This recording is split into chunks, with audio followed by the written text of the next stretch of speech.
Hello, welcome to Mass Effect Legendary Edition Part 6. This is part of the Mass Effect trilogy. We shall be carrying on where we left off. Hopefully there'll be a lot more happening in this episode. And yeah, cool. Yeah, we shall carry on.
Just making an announcement. The audio might sound different. Maybe not after this episode, but maybe after the next one, because I will be getting the Pulse 3D headset tomorrow. So the audio will change. It might sound better, or it might sound worse. Well, I doubt it'll sound worse, but you know what I'm saying. But yeah, the audio will change, so I apologise if there's any, like, not nice sounding audio, but it should sound way better than the audio now. Anyway, yeah, let's carry on.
I will destroy you!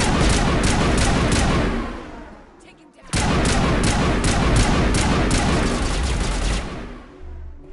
Won't get me next time.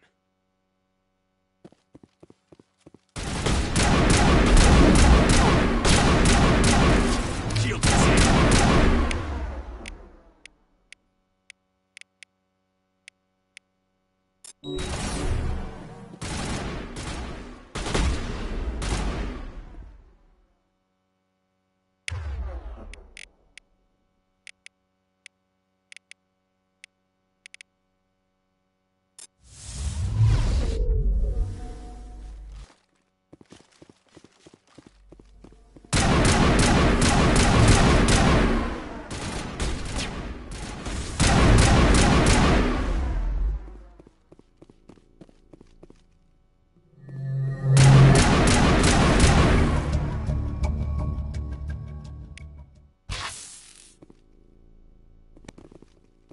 Looks like Cerberus has other bases on this world, Shepard.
Heading out.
I gotta be more careful.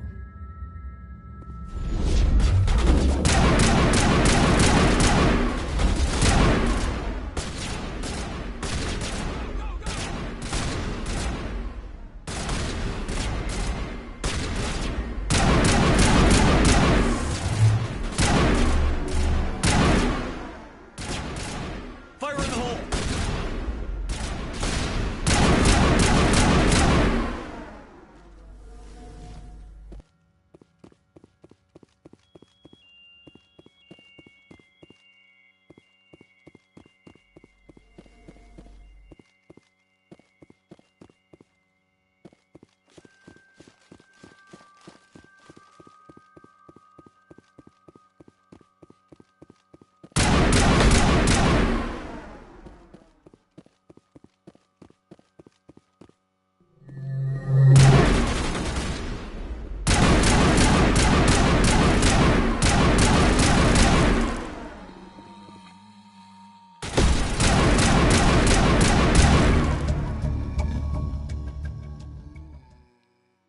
Let's head to that next base, Shepard. This is my kind of mission.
Also, I will probably more than likely redo Miles Morales tomorrow as well.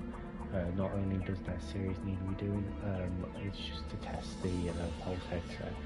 It will be a shorter series, but obviously because that's how it worked out last time. So yeah, shouldn't be much of an issue. So yeah, it's just a test for the headset, and it just needed redoing anyway. I wasn't happy with it first time round, so yeah. Anyway, carrying on.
Gotta make sure that doesn't happen again.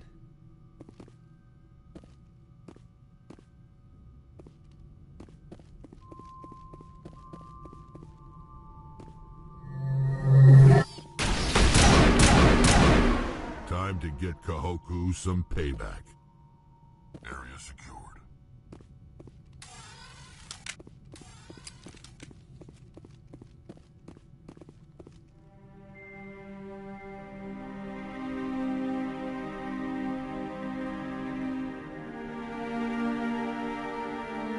Shepard, over here.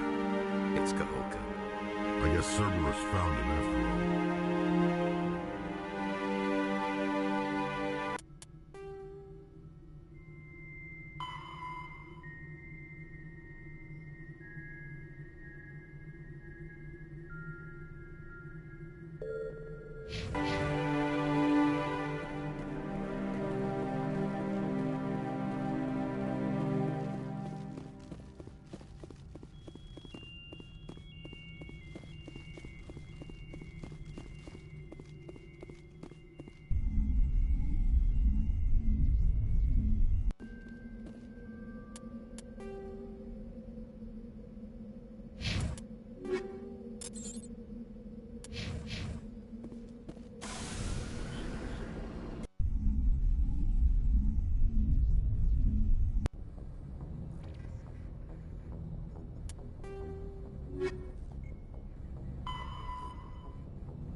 Securing point.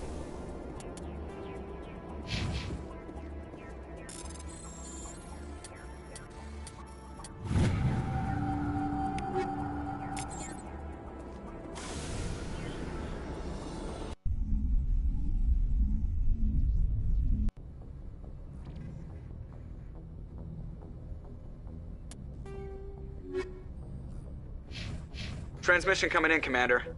I think you're gonna want to hear this one. Greetings, Commander Shepard. I represent a party interested in obtaining information on Cerberus activities. Who are you, and who do you represent? Who I am is inconsequential. Suffice to say, I am an agent for the Shadow Broker. You see, Admiral Kahoku contacted my employer looking for information on the location of any Cerberus facilities. We provided that information on the promise that he would turn over copies of all files gathered from the Cerberus systems to us. Did you have anything to do with Admiral Kahoku ending up dead? We had no reason to harm him. He was going to provide us with information about Cerberus. Information that is now in your possession. You must have some connection to Cerberus. How else could you tell Kahoku where to find them? Information is our business, Commander. Through our contacts, we were able to determine that the Cerberus group was active in the Voyager cluster. Unfortunately, that was all we were able to find out. That is why we are so interested in acquiring copies of the files from you. Your deal died with Kahoku. Why should I help you? The Alliance is just going to file this information away in some archive. No secret stays hidden forever. Eventually, someone somewhere will deliver it into our hands. Might as well be you. Transmit the files to us and you will be well compensated. What are you going to do with this information? Information is a commodity. It can be bought, sold, or traded. Why my employer desires this information is not my concern. I am only the buyer. My loyalty is to the Alliance, not the Shadow Broker. That is unfortunate, Commander. My employer will remember this the next time you need something from us.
Equalizing interior pressure with exterior atmosphere. Logged. The commanding officer is ashore. Exo Presley has the deck.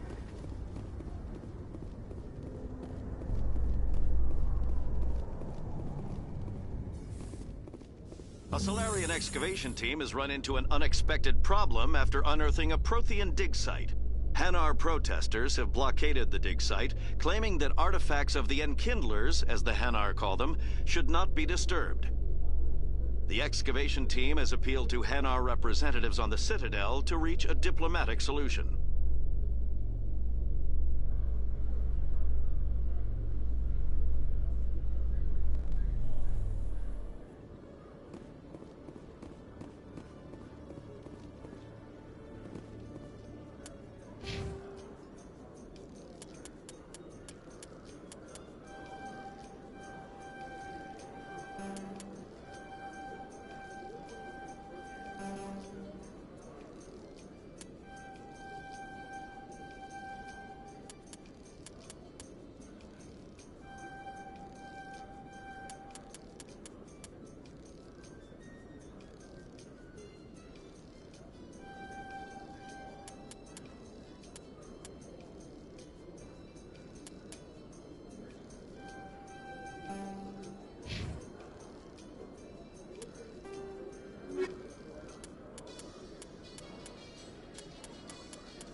Presidium technicians are struggling to understand why a computer system catastrophically overloaded recently. Technicians are reportedly unsure of what caused the malfunction, or even what the system was originally designed to do.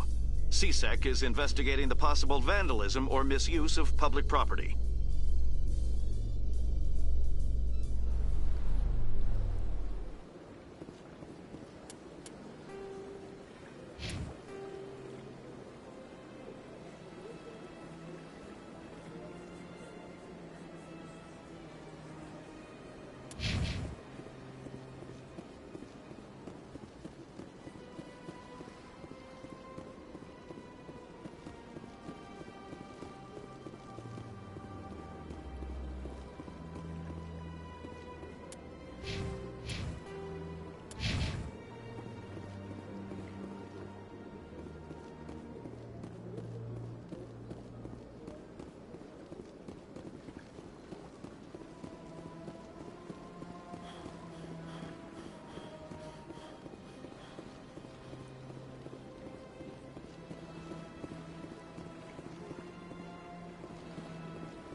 Yes, Shepard? Did you find my sister? Dahlia's dead. I killed her myself. If you don't want to end up like her, start talking. No need to raise your voice, Commander. Surely you can understand why I lied to you. If people found out my sister was a criminal, I'd be considered a security risk. They'd revoke my clearance, or place me on administrative leave until she was apprehended. That is why I misled you. I could not risk you exposing me. But now that Dahlia is out of the picture, it's no longer a problem. Next time, do your own dirty work. I am sorry I wasn't honest with you. We have trust issues in my family. Obviously. I shall transfer a little something into your account as a token of my appreciation. I'm sure you'll find the amount satisfactory. I'm a Spectre, not some merc for hire. I can find credits anywhere. True, but I'm the only one who can authorize you to purchase prototype Asari mods. I will get you added to our manufacturer's preferred client list. I think you'd be very interested in what they have available. Goodbye, Shepard. It has been a pleasure doing business with you.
Human, delighted, welcome. It is good to meet you.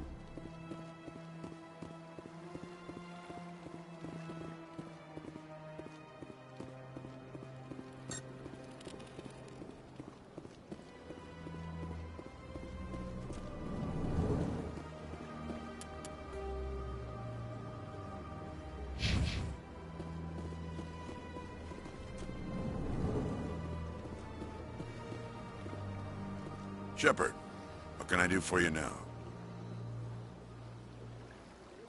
I'll be going now. Goodbye, Commander.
Welcome to Presidium Tourism Terminal 1.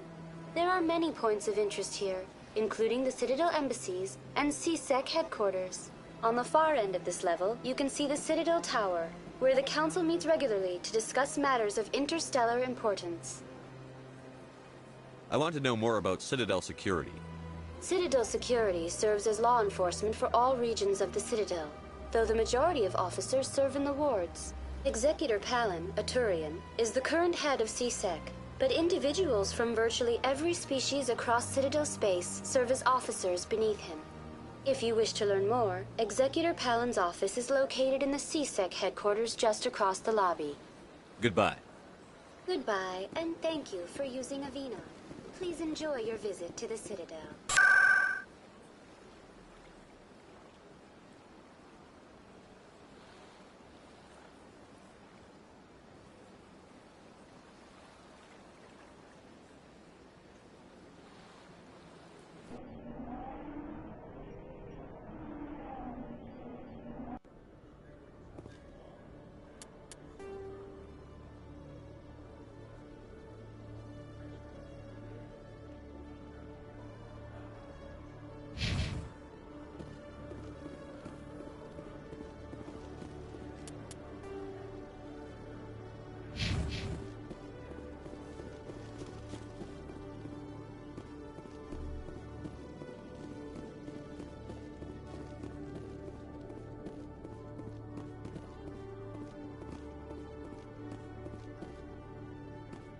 Hello, Commander.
Admiral Kahoku, a respected member of the Alliance military, has passed away.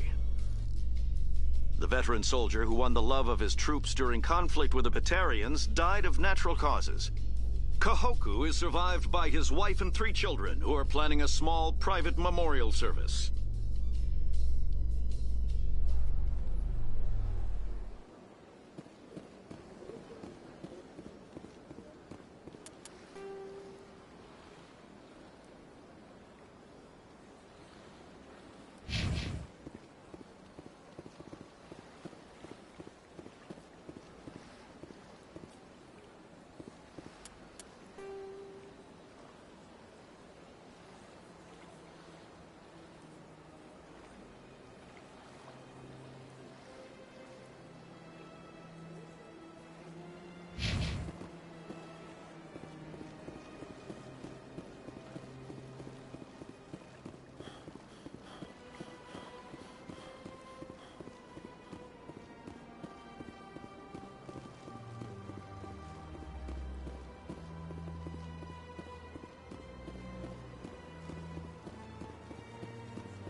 raised them all to enlightenment.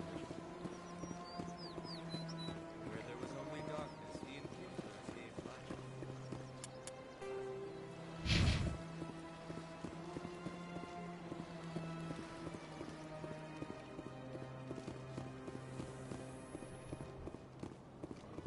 Reporter Kalisa Al-Jilani recently attempted to land an interview with Commander Shepard, the first human Spectre. Commander Shepard answered difficult questions, demonstrating that under that military uniform is a keen diplomatic mind. We'll have exclusive footage later today.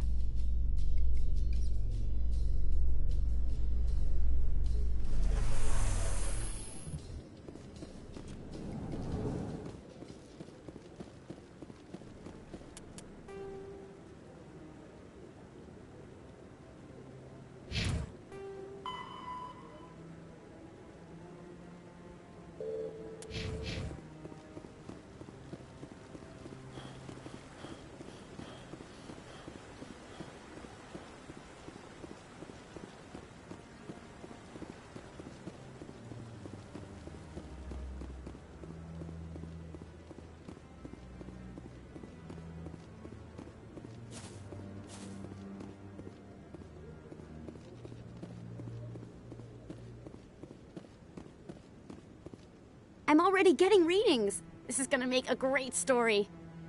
Thank you so much for your help. Here, this is everything I've got from my publisher's budget. It was no problem. Good luck with your story. It deserves to be heard. I appreciate your support. I hope this will save some lives in the long run. Thanks again for your help. I'm gonna show this to my publisher.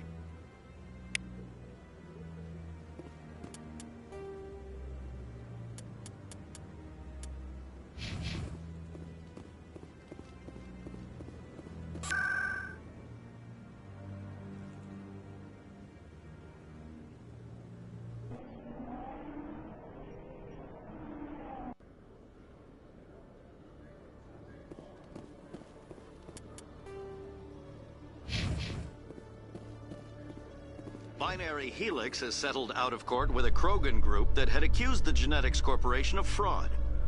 The Krogan group had contracted Binary Helix to perform studies with a long-range goal of curing their genetic sterilization. The group later sued for a return of investment money when the study produced no viable results.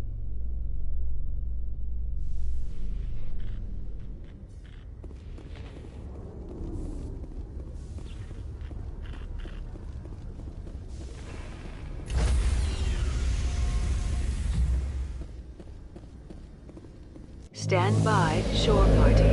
Decontamination in progress. Logged. The commanding officer is aboard. XO Presley stands relieved.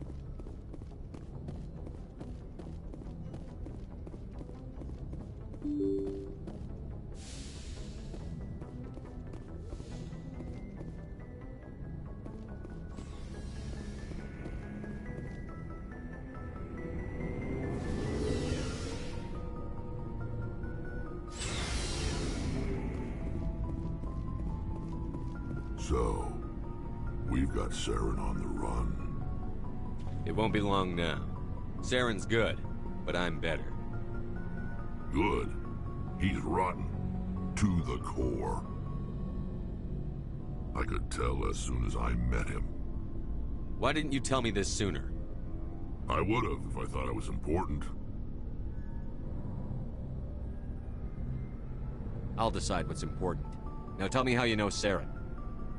This was a while ago. A bunch of mercs were bragging about a job out near the edges of the Terminus systems. They said it paid well and the boss was never around to ride them. They said he was looking for more men, too. So I checked it out. I didn't know Saren was openly recruiting mercs. It wasn't that open, and he only showed his face once. We'd been raiding ships in the area for months when we took out this massive cargo freighter.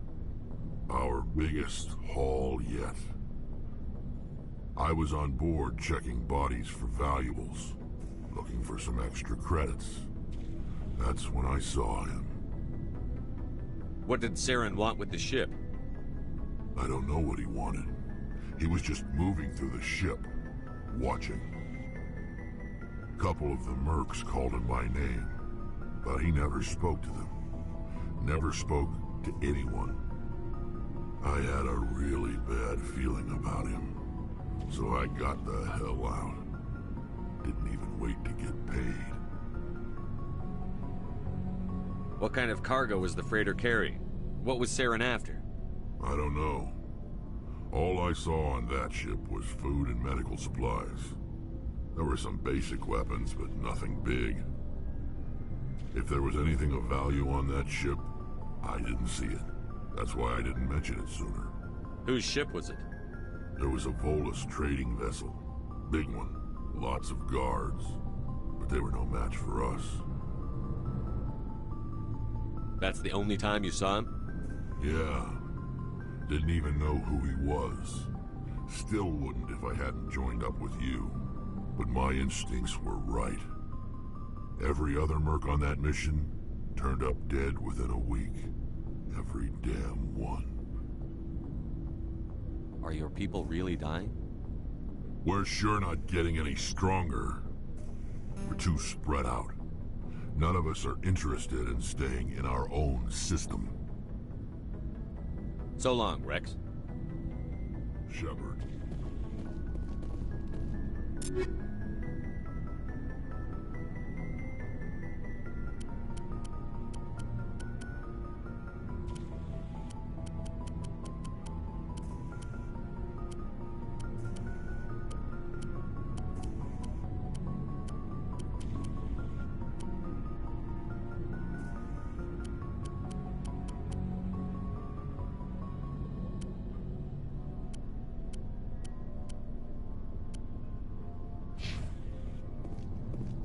Commander, you have a minute to talk?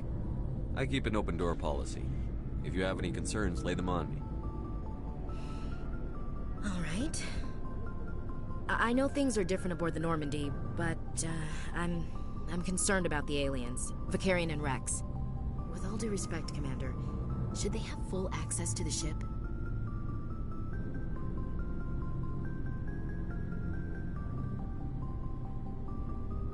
They may not serve the Alliance, Chief, but they're allies. At least as far as Saren goes. This is the most advanced ship in the Alliance Navy. I don't think we should give them free rein to poke around the vital systems. Engines, sensors, weapons.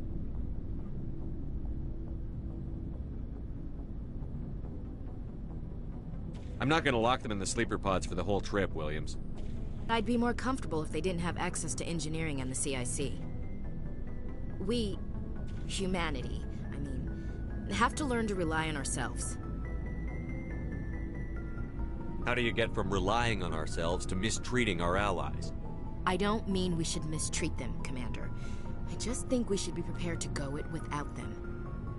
As noble as the Council members seem now, if their backs are against the wall, they'll abandon us.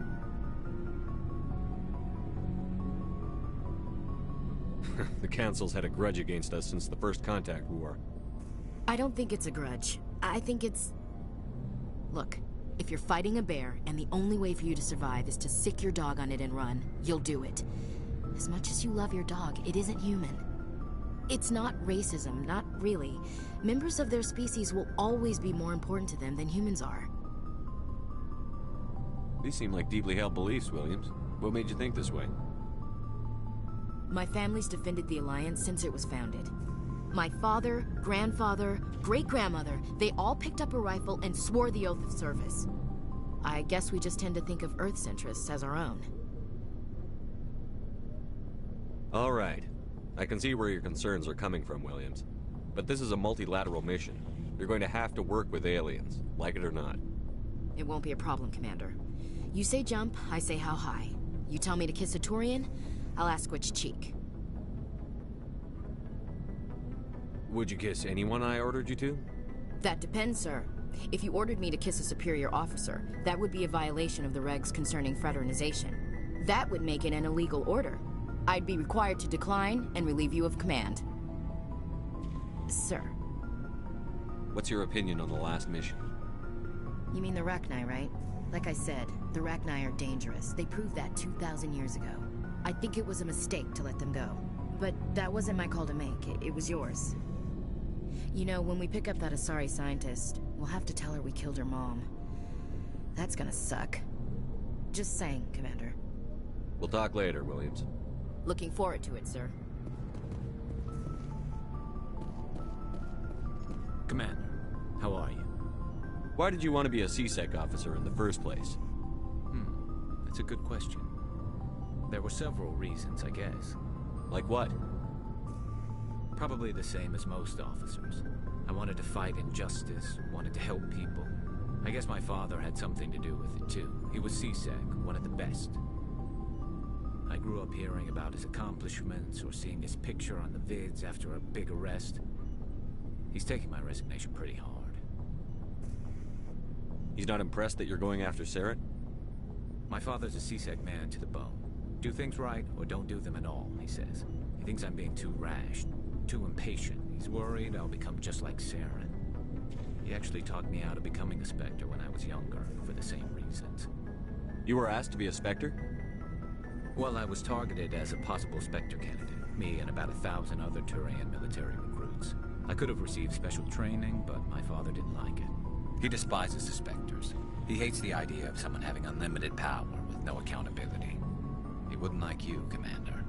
No offense. Not all Spectres are like Saren, you know. Of course not. But Saren's not going to play by our rules, CSEC's rules. If you want to nail Saren, you need to send someone who isn't restricted by policies and procedures. You're a quick learner, Garrus. We'll beat him at his own game. It's the only way to stop someone like him.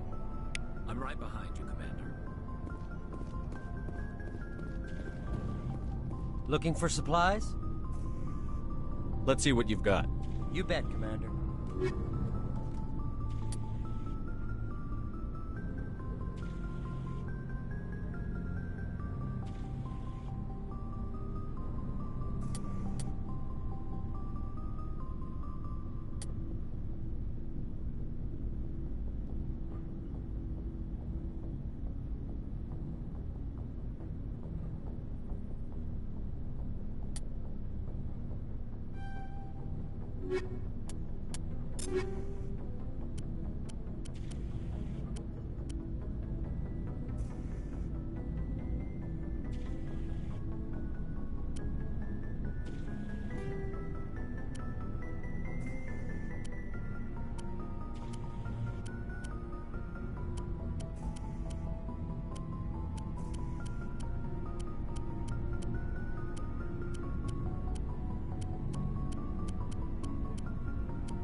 Something I can do for you, Commander. Carry on, Adams. Aye, aye, Commander. Oh, hello, Shepard.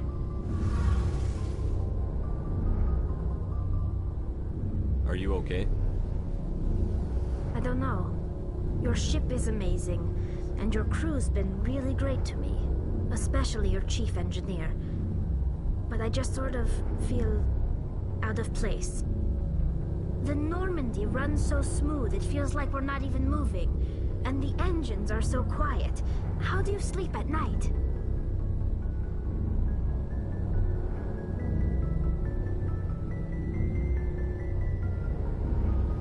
You'll get used to it. But it's more than just the silence.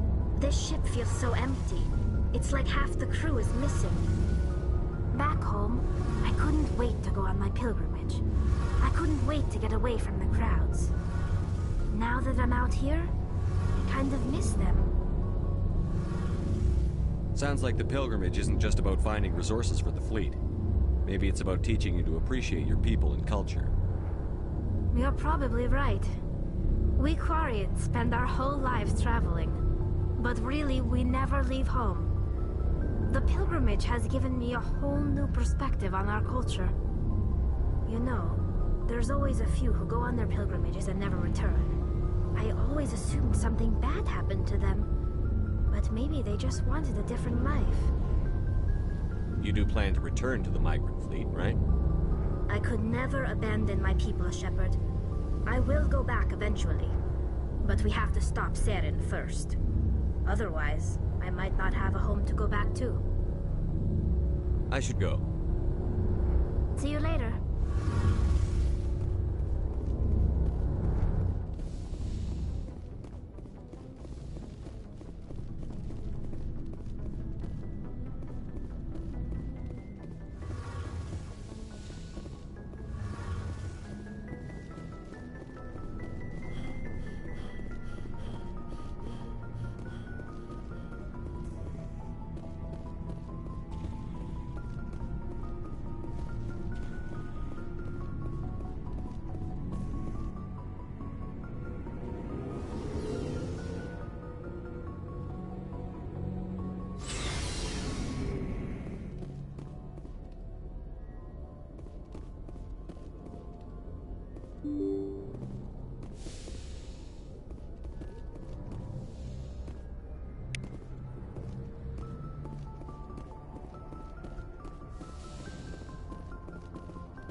I'll be back in a moment.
Welcome back.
Some strange readings. Really strange, like off the damn charts. It looks like it's coming from an underground complex a few clicks away from the drop zone.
one-shotted me. Jesus.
Formed around the ruin after it was built.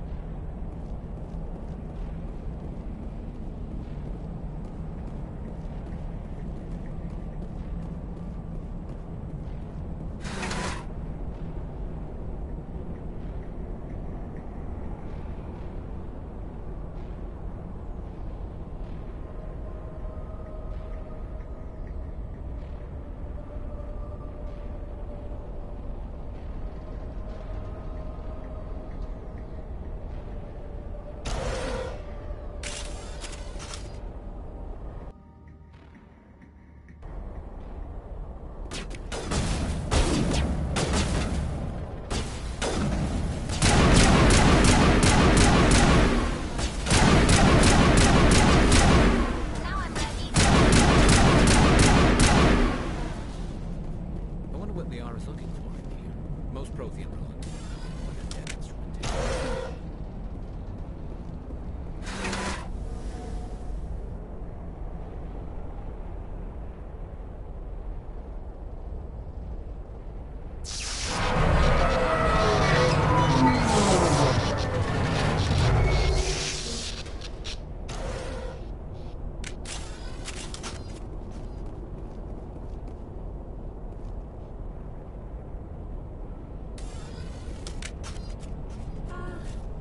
Hello?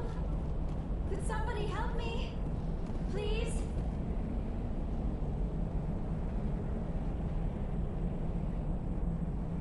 Can you hear me out there? I'm trapped. I need help. Liara to Sony, I presume. Thank the goddess. I did not think anyone would come looking for me. Listen, this thing I'm in is a Prothean security device. I cannot move, so I need you to get me out of it, all right? How'd you end up in there?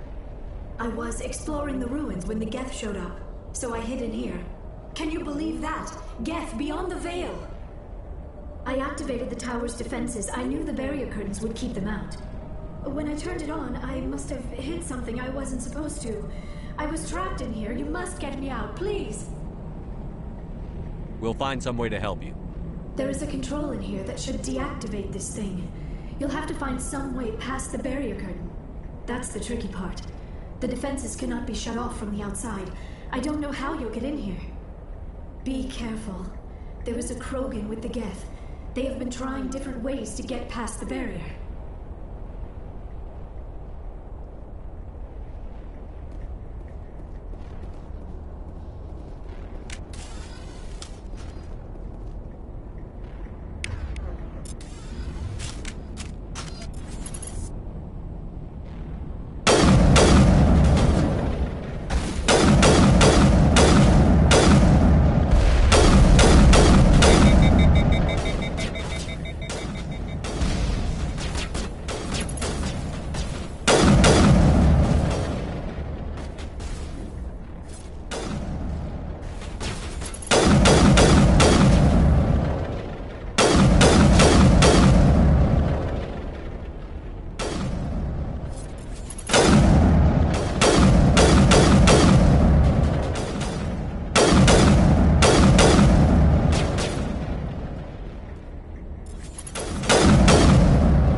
How did you get in here? I didn't think there was any way past the barrier. We blasted through with the mining laser. Of course. Yes, that makes sense.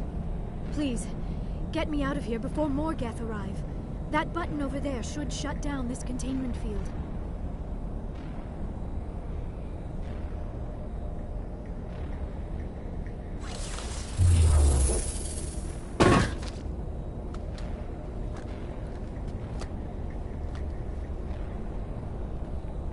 Any idea how we get out of this place? There is an elevator back in the center of the tower. At least I think it's an elevator. It should take us out of here. Come on! I still cannot believe all this. Why would the Geth come after me? Do you think Benezia's involved? Seren's looking for the conduit. You're a Prothean expert. He probably wants you to help him find it. The conduit? But I don't know... What the hell was that? These ruins are not stable. That mining laser must have triggered a seismic event. We have to hurry. The whole place is caving in. Joker, get the Normandy airborne and lock in on my signal. On the double, mister. Aye, aye, Commander. Secure and away. ETA 8 minutes. He needs to move faster.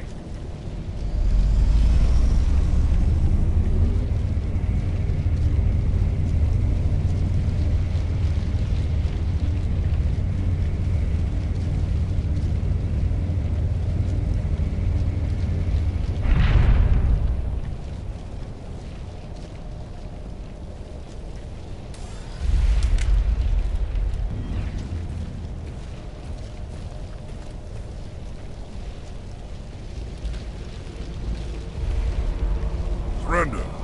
Or don't. That would be more fun.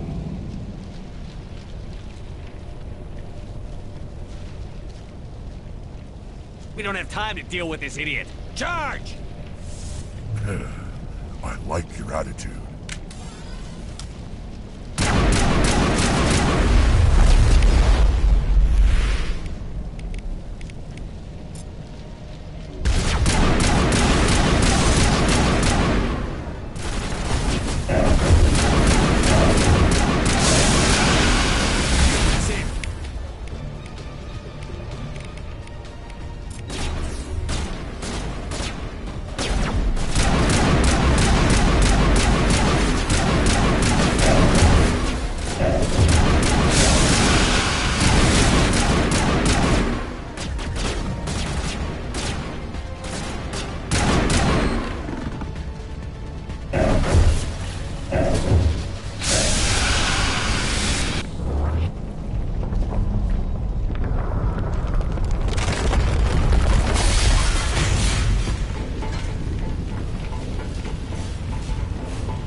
Too close, Commander. 10 more seconds we would have been swimming in molten sulfur. The Normandy isn't equipped to land in exploding volcanoes. They tend to fry our sensors and melt our hull. Just for future reference. We almost died out there, and your pilot is making jokes? It's a coping mechanism. You'll get used to it. I see. It must be a human thing. I don't have a lot of experience dealing with your species, Commander. But I am grateful to you. You saved my life back there, and not just from the volcano. Those Geth would have killed me or dragged me off to Saren. What did Saren want with you? Do you know something about the conduit? Only that it was somehow connected to the Prothean extinction. That is my real area of expertise. I have spent the past 50 years trying to figure out what happened to them. How old are you exactly? I hate to admit it, but I am only 106. Damn! I hope I look that good when I'm your age. A century may seem like a long time to a short-lived species like yours. But among the Asari, I am barely considered more than a child. That is why my research has not received the attention it deserves. Because of my youth, other Asari scholars tend to dismiss my theories on what happened to the Protheans. I've got my own theory on why the Protheans disappeared. With all due respect, Commander, I have heard every theory out there. The problem is finding evidence to support them. The Protheans left remarkably little behind. It is almost as if someone did not want the mystery solved. It is like someone came along after the Protheans were gone and cleansed the galaxy of clues. But here is the incredible part. According to my findings, the Protheans were not the first galactic civilization to mysteriously vanish. This cycle began long before them. Where'd you come up with this theory? I thought there wasn't any evidence. I have been working on this for 50 years. I have tracked down every scrap and shred of evidence. Eventually, subtle patterns start to emerge, patterns that hint at the truth. It is difficult to explain to someone else. I cannot point to one specific thing to prove my case. It is more a feeling derived from a half-century of dedicated research. But I know I'm right, and eventually I will be able to prove it. There were other civilizations before the Protheans. This cycle has repeated itself many times over. What cycle? What are you talking about? The galaxy is built on a cycle of extinction. Each time a great civilization rises up, it is suddenly and violently cast down. Only ruins survive. The Protheans rose up from a single world until their empire spanned the entire galaxy. Yet even they climbed to the top on the remains of those who came before. Their greatest achievements, the mass relays and the Citadel, are based on the technology of those who came before them. And then, like all the other forgotten civilizations throughout galactic history, the Protheans disappeared. I have dedicated my life to figuring out why. They were wiped out by a race of sentient machines. The Reapers. The Reapers? But I have never heard of. How do you know this? What evidence do you have? There was a damaged Prothean beacon on Eden Prime. It burned a vision into my brain. I'm still trying to sort out what it all means. Visions? Yes, that makes sense. The beacons were designed to transmit information directly into the mind of the user. Finding one that still works is extremely rare. No wonder the Geth attacked Eden Prime. The chance to acquire a working beacon, even a badly damaged one, is worth almost any risk. But the beacons were only programmed to interact with Prothean physiology. Whatever information you received would have been confused, unclear. I am amazed you were able to make sense of it at all. A lesser mind would have been utterly destroyed by the process. You must be remarkably strong-willed, Commander. Okay, this isn't helping us find Saren or the conduit. Of course, you're right. I am sorry, my scientific curiosity got the better of me. Unfortunately, I do not have any information that could help you find the conduit, or Saren. I don't know why Saren wanted you out of the picture, but I think we'll be a lot better off if we bring you along. Thank you, Commander. Saren might come after me again. I cannot think of anywhere safer than here on your ship. And my knowledge of the Protheans might be useful later on. And her biotics will come in handy when the fighting starts. Good to have you on the team, Liara. Thank you, Commander. I am very grateful. Oh, I am afraid I am feeling a bit lightheaded. When was the last time you ate or slept? Dr. Chakwa should take a look at you. It is probably just mental exhaustion, coupled with the shock of discovering the Protheans' true fate. I need some time to process all this. Still, it could not hurt to be examined by a medical professional. It will give me the chance to think things over. Are we finished here, Commander? We can talk again after you've seen the doctor. The rest of you, dismissed. Mission reports are filed, Commander. You want me to patch you through to the Council? Patch him through, Joker. Setting up the link now, Commander. We've received your report, Commander. I understand Dr. Tassoni is on the Normandy. I assume you're taking the necessary security precautions. Don't tell me how to do my job. You are free to act as you see fit, Commander. Our role is to offer guidance and advice. It's up to you if you're smart enough to listen. Liara's on our side. The Geth were trying to kill her. Benezia would never allow Saren to kill her daughter. Maybe she doesn't know. Or maybe we don't know her. We never expected she could become a traitor. At least the mission was a success. Apart from the utter destruction of a major Prothean ruin. Was that really necessary, Shepard? We almost died in there. The Geth were everywhere. Of course, Commander. The mission must always take priority. Good luck, Commander. Remember, we are all counting on you.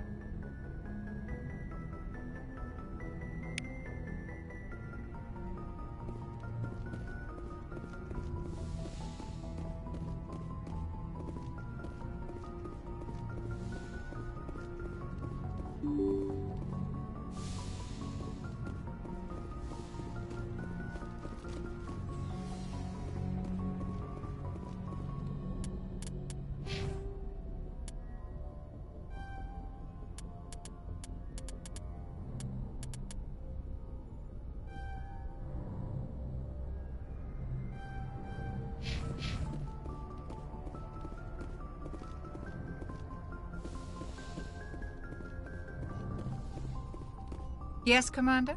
Is there something you need? I should go. Goodbye, Commander.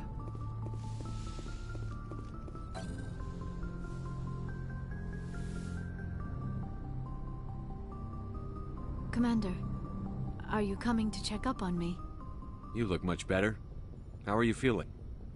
Dr. Chakwas assures me I am going to be fine.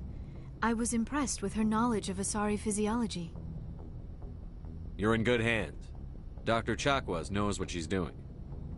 I never properly thanked you for saving me from the Geth, Commander. If you hadn't shown up, I'm just glad we got there in time. So am I. I know you took a chance bringing me aboard this ship. I have seen the way your crew looks at me. They do not trust me. But I am not like Benezia. I will do whatever I can to help you stop Saren. I promise. Don't worry, Liara. I trust you. I know you won't let me down. It means a lot to hear you say that, Commander. Thank you. Tell me about yourself, Liara. Me? I am afraid I am not very interesting, Commander. I spend most of my time on remote digs, unearthing mundane items buried in long-forgotten Prothean ruins. Sounds dangerous. And lonely. Sometimes I would run afoul of indigenous life forms or stumble across a small band of mercenaries or privateers, but I was always careful. Until the Geth followed me to Artemis Tau, I never found myself in any situation my biotics could not handle. As for the solitude, well, that is one aspect that most appealed to me. Sometimes I just need to get away from other people. You don't like other people? I suppose it comes from being a matriarch's daughter. People expected me to follow in Benezia's footsteps. They wanted me to become a leader of our people. Matriarchs guide their followers into the future. They seek the truth of what is yet to come. Maybe that's why I became so interested in the secrets of the past. It sounds so foolish when I say it out loud. It sounds like I became an archaeologist simply to spite Benezia. All children rebel against their parents. It's a natural part of growing up. Aha, you share the wisdom of the matriarch, Shepard. That is exactly what Benezia said when I told her of my decision. But there was more to it than that.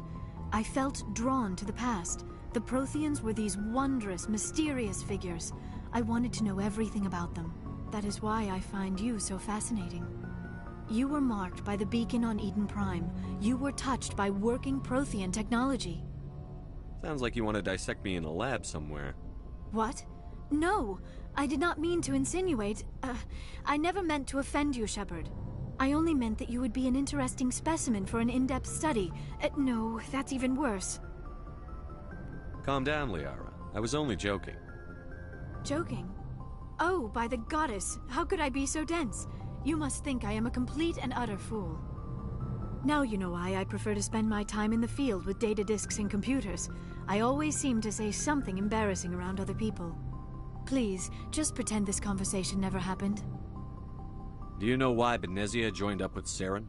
Benezia was swept up in events beyond her control and lost herself. She fell under the spell of indoctrination and became part of the very thing she wanted to stop. But I will remember and honor how she lived, not how she died. My mother was strong, kind, and beautiful, and now she is gone. Are you going to be okay? You are kind to ask, Shepard. I do miss her, and I grieve for what happened to her. But I will not let my grief interfere with what we are trying to accomplish. I'd like to know more about the Asari. We were the first species to discover the Citadel. We were instrumental in forming the Council, and we always strive to be the voice of peaceful cooperation in galactic disputes. My people believe we are all part of a single galactic community. Each species contributes something to the greater whole. Although we seek to understand other species, it seems few of them seek to understand us. The galaxy is filled with rumors and misinformation about my people. Like what? Most of the inaccuracies are centered around our mating rituals. My species is monogendered. Male and female have no real meaning for us. We still require a partner to reproduce. This second parent, however, may be of any species and any gender. I don't understand. Your species can mate with anyone? Mating is not quite the proper term, not as you understand it. Physical contact may or may not be involved. But it is not an essential element of the Union. The true connection is mental. Our physiology allows us to meld with other beings. We can touch the very depths of their minds. We explore the genetic memory of their species. We share the most basic elements of their individual and racial identities. We then pass these traits on to our daughters. It is how we learn to grow as a species and how we develop a greater understanding of other races. What happens to your partner after the union? Every relationship is different. Some unions are a single encounter with both parents parting ways afterwards. Others can be more long-term. Sometimes an Asari and her partner will stay together for many decades. Do you know who Matriarch Benezia chose as her partner? She rarely spoke of her partner. Though I know my father, if you want to use that term, was another Asari.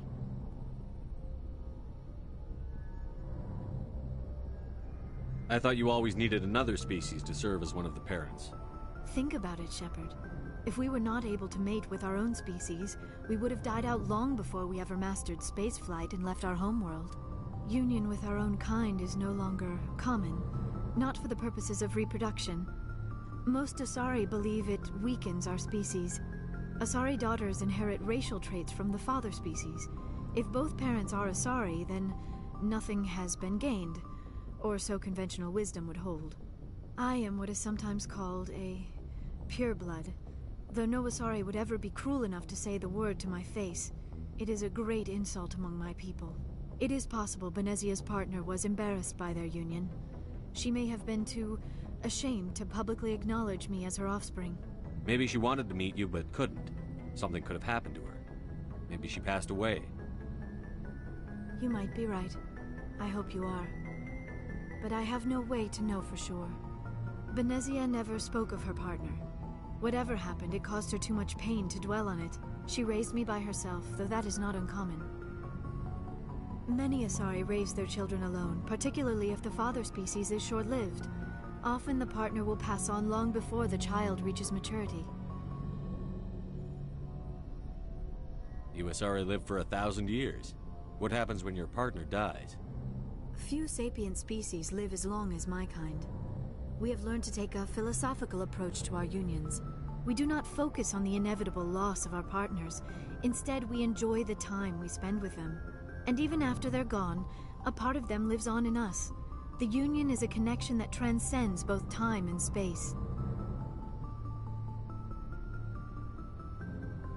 I should go. Goodbye, Shepard.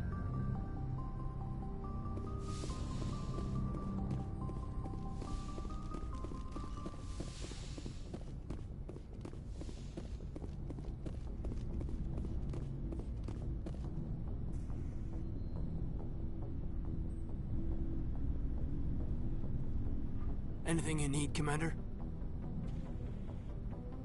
We'll talk another time, Lieutenant. Commander?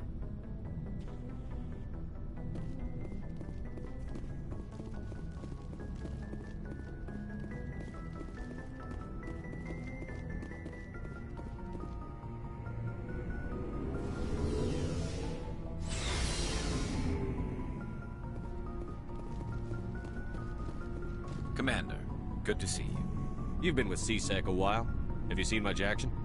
Well, not as much as you, but yeah, I've seen some interesting things. I'll bet you have. Anything in particular that stands out? I remember this Solarian geneticist I was sent to investigate.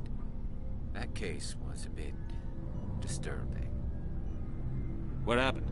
Why were you investigating them? I was tasked with tracking black market trade on the Citadel. Most of it harmless, nothing I needed to pursue. But during the course of my investigation, I noticed an increase in the trade of body parts, organs mostly. We usually get a few of those, but not the numbers I was seeing.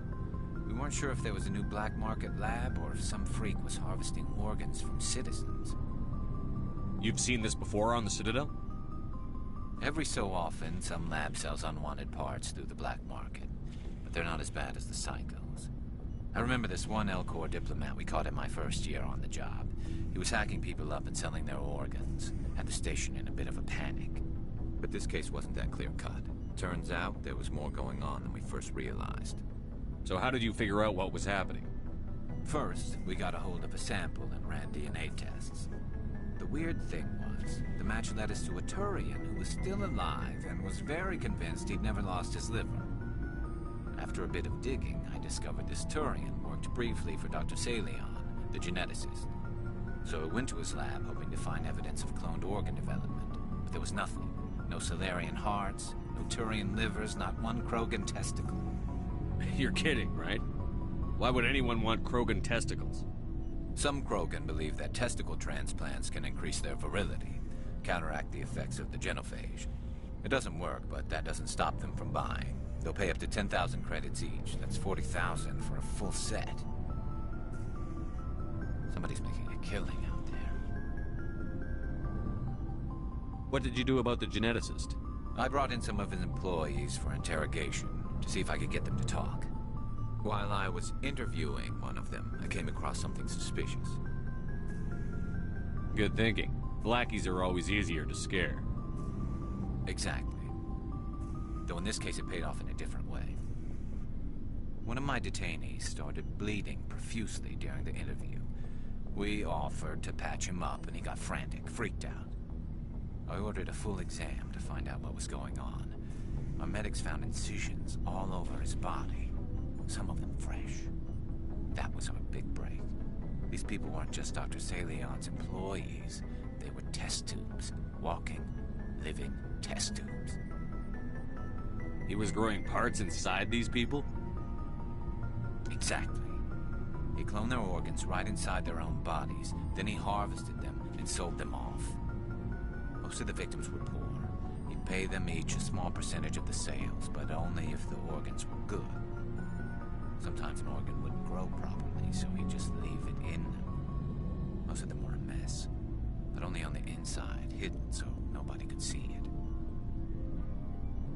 I hope he got what he deserved. That's the worst part. We never caught him. Why not? What the hell happened? He ran, blew his lab, grabbed some of his employees, and headed for the nearest space dock. By the time I found out, his ship was already leaving. He threatened to kill his hostages if we tried to stop him. But you went after him anyway, right? I ordered Citadel Defense to shoot him down, but CSEC headquarters countermanded my order. They were worried about the hostages, worried about civilian casualties if the ship was destroyed so close to the Citadel. I told them those hostages were dead anyway. He just used them to make more organs. But they wouldn't listen. No wonder you hated it there. Those idiots just let him fly away. Yes, they did. I went to Palin and told him what I thought of him and his policies. He said if I didn't like it, I could quit. Well, I almost did. All they had to do was disable that ship, stop him from running. Maybe the hostages die, maybe they don't, but at least we stopped the bastard responsible for it all. A few casualties is a small price to pay to stop someone like that. Yeah, exactly. I mean, those hostages might be wishing they'd died by now anyway. Just wish I could have stopped him. That's all. Do you have any idea what happened to Dr. Salion? I sent out feelers from time to time, hoping to find something. I thought I'd found him a while back. He changed ships and changed his name to Dr. Hart, his idea of a joke, I guess. I told the military, but they weren't convinced it was him. I got the transponder frequency for his new ship, but I just can't get anyone to check it out. I'll check out the coordinates when I get a chance. I was hoping you'd say that. But Commander, take me with you when you go. If it's Salion, I want to be there when you find him.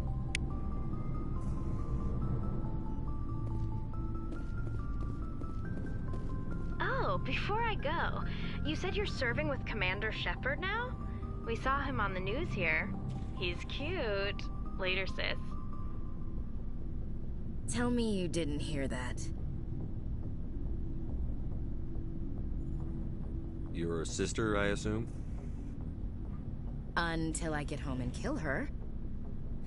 That's Sarah, the youngest. Surprised to see you here, sir. Thought you'd be chatting up what's her name? Tassoni?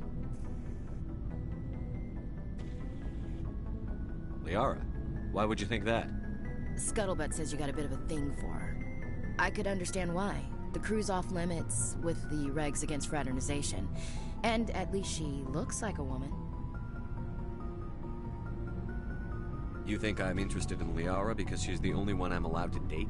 So you are interested in her? Of course, it could be politics.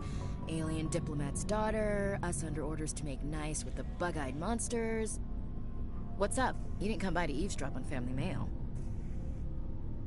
Your family seems to be important to you. Yeah, we've always been close. Me and my sisters especially. With Dad on duty so much, I had to help Mom raise them. After helping raise them, your sisters still talk to you? Amazing. Things were tense between Sarah and me for a while. Then we bonded. Sounds like a story. Feel like sharing? Sarah got herself a boyfriend who wanted to go faster than she did, Mike. I didn't think he was a bad kid, just pushy. Lynn would send me these worried vidmails, and I'd tell her to relax. Where were you when this was going on? I was on active duty. Sarah's graduating high school this year. This was only a couple of years back. They were on Amaterasu. At the time, I was assigned to Chernobog. Same cluster, but a dozen LY away. Close enough to talk regularly, too far to make it back in an emergency. I couldn't afford a fast packet flight. Sounds like that situation didn't last.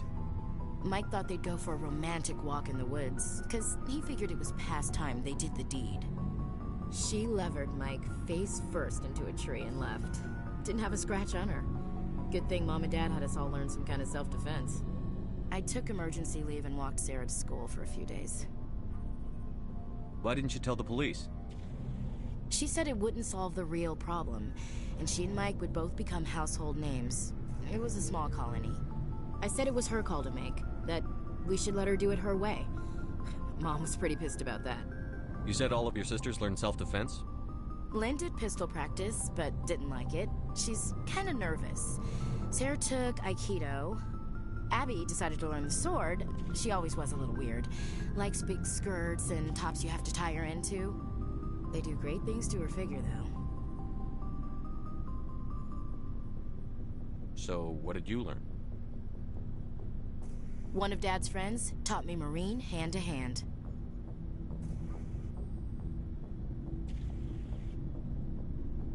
Did anything happen while you were home? My last day out, Mike was waiting for us. Sarah had told her friends, so everyone at school knew what he did. He wasn't happy. I wanted to snap him in half, but Sarah gave me this look, this let me handle it, I need to do this alone look. She kept her cool, God bless her, as he screamed in her face. She just let him vent. Then he tried to punch her. I swear, she just flowed around him. Next thing I knew, he's face down on the sidewalk, and there's blood everywhere. He missed? When he swung, she wasn't there anymore, and he fell. She helped him stop the bleeding and had me call an ambulance. She told the paramedics he fell. Before they took him to the hospital, Mike touched Sarah's arm. I thought he was gonna end up on the ground again. But he hung his head, whispered, "I'm sorry," and started crying. And she hugged him. The Williams women are a decisive bunch, Commander. We do things when we're ready. Not before, not after. Where was your father during this? Wasn't your family stationed near him? Dad always wanted to serve in space, but he wanted us to have real ground under our feet. He'd say, space is beautiful, but you can't raise a family there. I cannot rest from travel. I will drink life to the lees.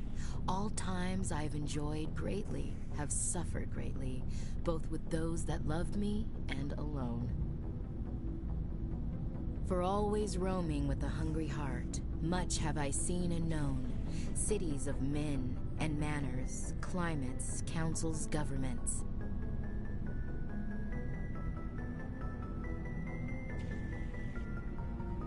I didn't know you liked classical literature. Ulysses was my dad's favorite poem. Every time he shipped out, he recorded me reading it. He had a dozen versions when he retired. Does he still like it? I sure hope so. I read it to his grave every time I go home. Dad passed on a few years back. He's probably still watching, though. So behave. I thought you said he was dead. You know, from heaven, wherever that is. That's not a problem with you, is it?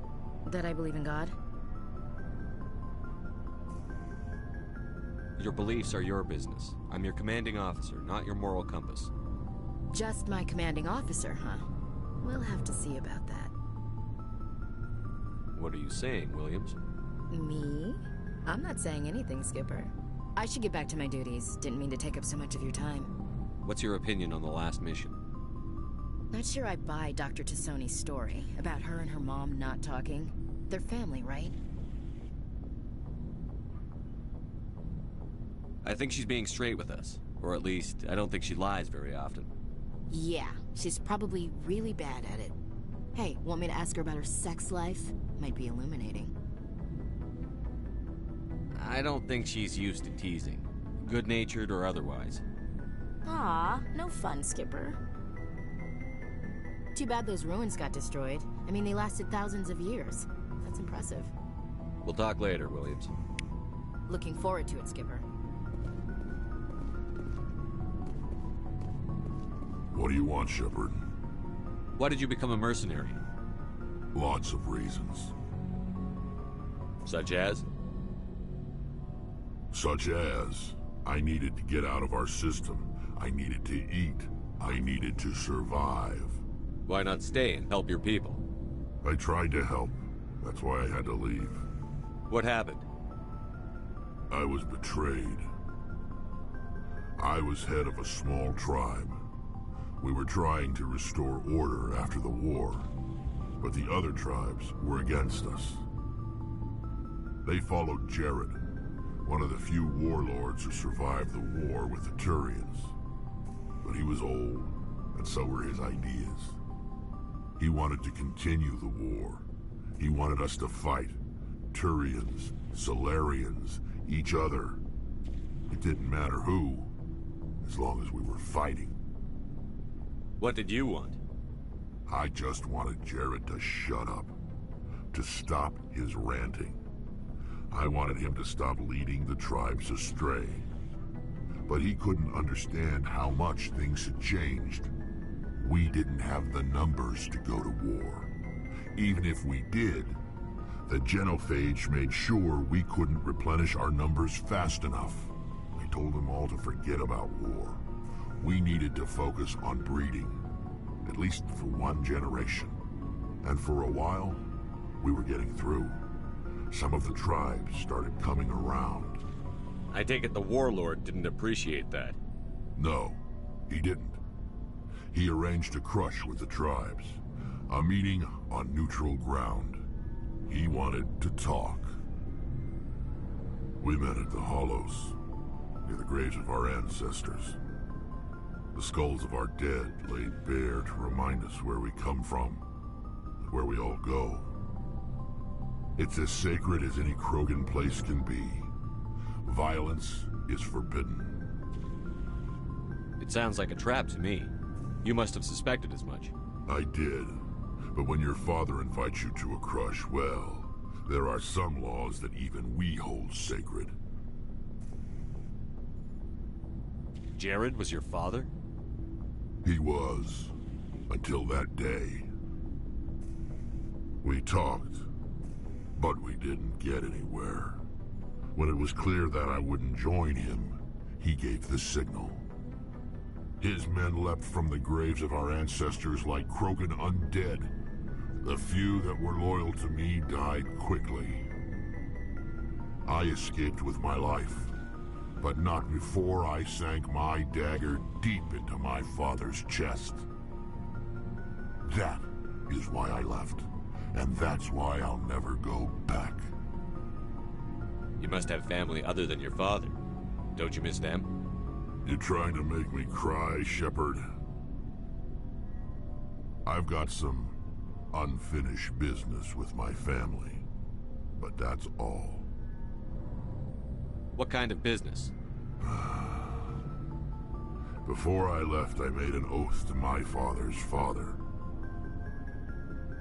I swore to recover my family's battle armor. It was taken from him after the uprising. Who has it? Originally, it was taken by the Turian military. we weren't allowed armor or weapons after the war. Now, it's in the hands of Taun Actus, a Turian scum who collects relics from the war. He's made millions selling Krogan artifacts that were stolen from my people. He's got several bases where he stores his goods, all fortified and guarded. I just don't know which base has my family's armor. Just tell me where to start looking. I'll upload the data to your nav system. But Commander, I want to be there when you find him. So long, Rex. Shepard.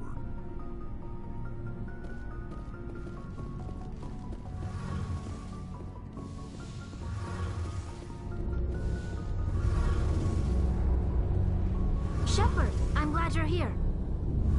Good to see you smiling again, so to speak. I'm sleeping much better now. I guess I'm getting used to how quiet your ship is. I still think a lot about my pilgrimage, though. I know Starin's our top priority, but with all the worlds we go to, I was hoping to find something to bring back to the flotilla. We've still got a long way to go. You'll find something to take back. Yes, but it cannot just be some derelict ship my people can use for salvage. It has to be more than that. There's a lot expected of me. What's so special about you? It's my father. He's the senior member of the Admiralty Board. He's one of only 5 people who can overrule the decisions of the Conclave for the good of the migrant fleet. My father is responsible for the lives of 17 million people. Our entire race is in his hands, and I'm his only child. So are you some kind of heir to the Quarian throne or something? No, it doesn't work that way. My father's position isn't hereditary. I'll probably never serve on the Admiralty Board myself. Officially, I'm just the same as any other citizen. But it doesn't work that way in practice. People have always treated me differently because of who my father is. You must get all kinds of special privileges. I probably had it easier than most growing up, but it's not all good. People like my father have enemies, and they're not above using me to get to him. It must be tough on you. My people place a high value on family and ancestry. There's an unspoken expectation that I'll live up to my father's example. Everyone's waiting for me to do something great on my pilgrimage, something that will forever change our lives for the better. If I don't, it's like I failed, and that reflects badly on both me and my father. The work you're doing here is more important than anything any Quarian has ever done before. Yes, I know. But you have to understand Quarian culture. We're a very insular society. The events beyond the flotilla don't much matter to the average citizen. Our greatest dream is that one day we'll return to our homeworld and drive out the Geth. But even if we stop Saren, that's not going to happen. There's still millions of Geth behind the veil. Until they're gone, our exile will continue. What would you need to bring back to make everyone happy? Something that would help us better understand the Geth. They've changed significantly since the exile. They've continued to evolve. We've done our best to study them, but it's not easy. They're very reclusive. Until recently, they never went beyond the borders of the Veil. And all the Geth we run into now are under Saren's control. We'd need to find Geth operating on their own, independently.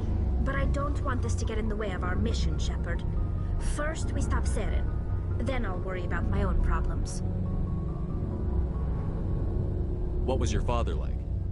It wasn't easy growing up as the daughter of one of the Admiralty. Even before he joined the board, he was a prominent figure. People looked to him for leadership. He had to set an example, and he expected the same of his daughter. Plus, he was pretty strict, a military man through and through. He never allowed me to settle for anything less than excellence. As a kid, I sometimes felt like he was pushing me too hard. But now I'm old enough to appreciate what he taught me. The world doesn't owe us anything. If we want something in life, we have to earn it. Where was your mother in all this? Mother was around, but she always seemed to kind of blend into the background. Almost like she was overshadowed by my father.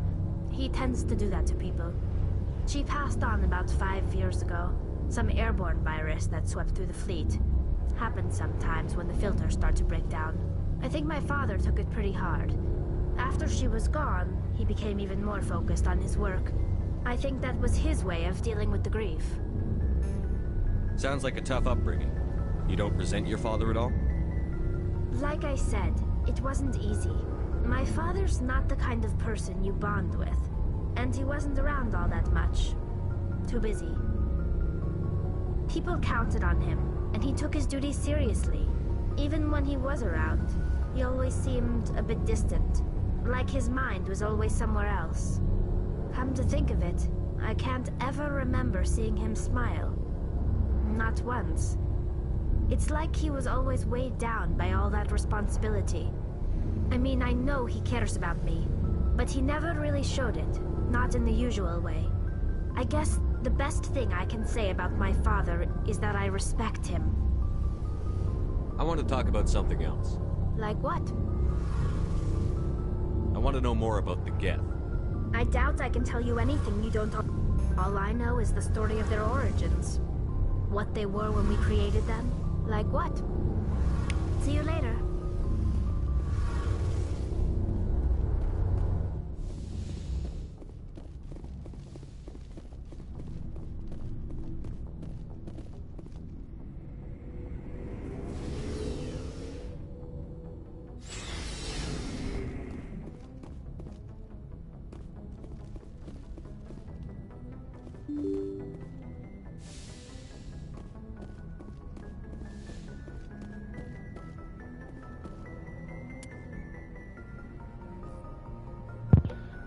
Okay, that's the end of today's episode. Thank you for watching, and we'll see you later.